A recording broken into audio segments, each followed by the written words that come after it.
When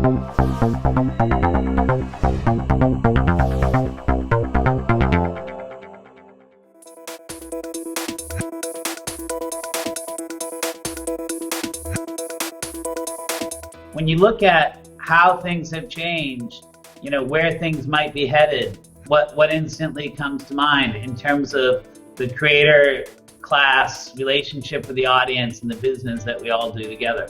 Yeah, I think there's a really new slate of tools that we have access to as marketers and as promoters. I love data. Modern distribution is going to rely heavily on technology and making bets and investments, but making them in such a way where you know the return on those investments.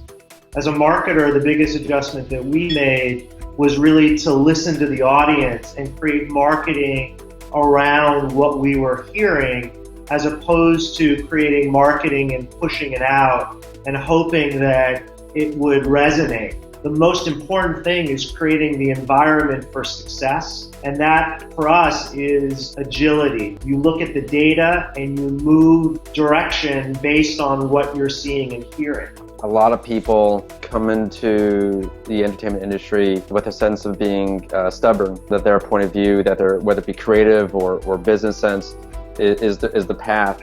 But as Marc was sort of saying, that level of agility is incredibly important. Seldom is it that a crowdfunding campaign runs exactly the way that you want it to. But the great thing about it is that you have 30 days to see what people are responding to. We did a Kickstarter campaign on our way to Sundance, which was really successful. Social media did all the work, and we didn't have to nudge our family and beg and grovel. I tend to think that the first place most people go wrong, especially with crowdfunding or thinking about their audience, is in thinking that their relationship is based primarily around an exchange of money, and in thinking of the audience as an audience and not a community. Instead of starting out with, I'm the creator, I want to make this thing, and I hope other people are going to want to watch it, you see yourself as someone who joins in a community of people that are passionate about the same things that are driving you to want to tell a story or to create a work of art, and you listen to them. It doesn't mean that the whole community has a full authorial hand in deciding what gets made. It's great to have access to data. It's great to run campaigns and have your trailer out where people can see it and even comment and pass it around and all that kind of stuff. But the first thing it has to start with is the creator's mindset that they want to be part of a community. Not that they're doing this in service of a short period of time to get something that they want out of it. You're treating your audience as a disposable commodity that are eyeballs with wallets. So you're not really creating a community. This is how the studios do it. This is how distributors do it.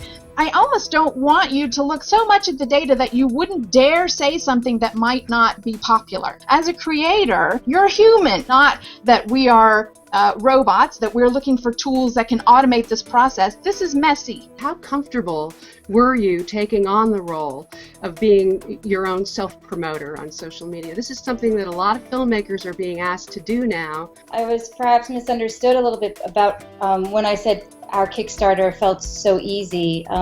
It wasn't easy. It was 5 years in the making, and it really connected and with an audience that we didn't know existed. The question of authenticity is, you know, you are on these platforms as yourself. You are doing what you love. You are trying to bring it out to an audience,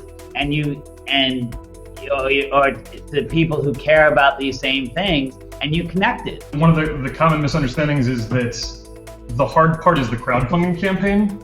Far more significant than that, and when I look at Veronica Mars, the success of that project wasn't how much money it made or how many people supported it. It was what happened over the year following that, where we tried to make good on and be authentic about all of the things that we had said during the campaign.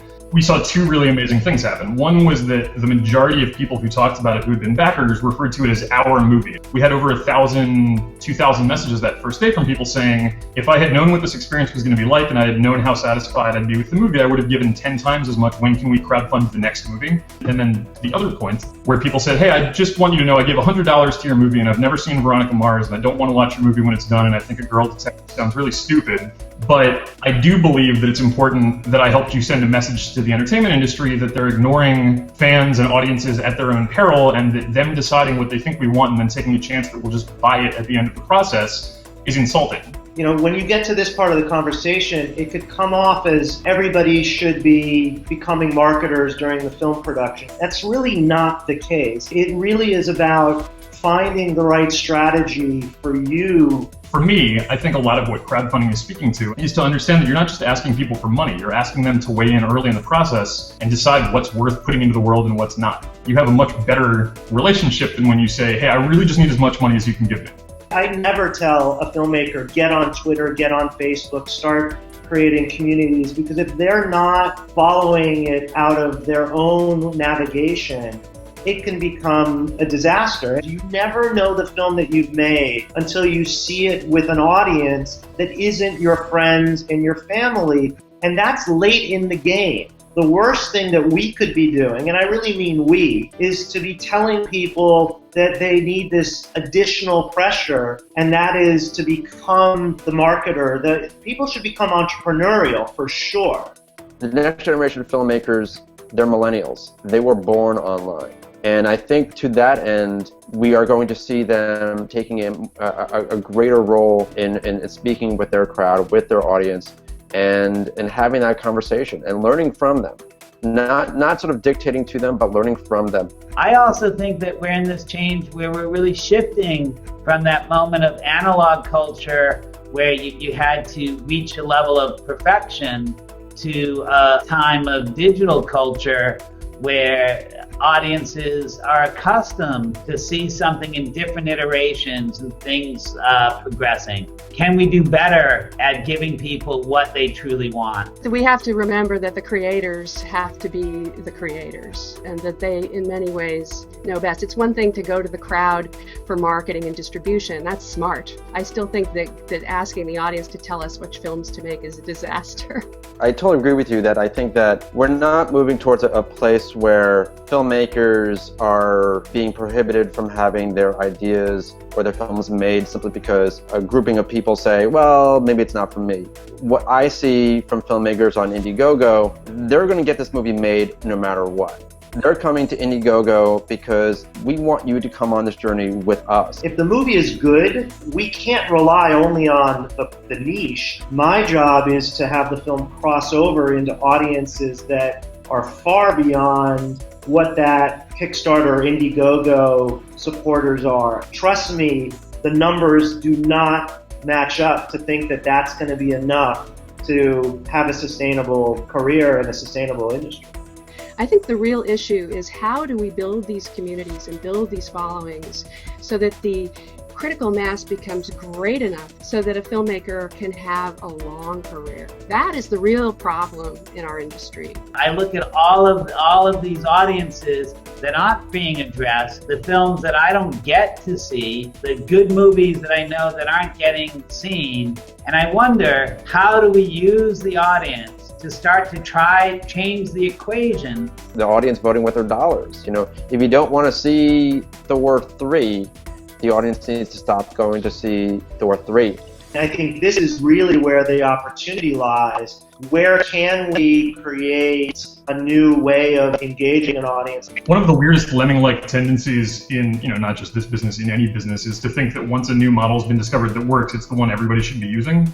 I think what's kind of exciting right now is that there is a multiplicity of models which work for totally different use cases. I love what I've learned here today. I love the idea that that each filmmaker is building a community, that each movie is building a community, and somehow the trick is to build that community with each successive film, and for the success of each film to be enough so that you can spend a little more on the next one. But I think that one of the things that we've captured here today is really, the change of the relationship from the creator class and business class to the audience. The fact that we now have an opportunity to engage in different ways, that audiences have a much greater say in the whole equation.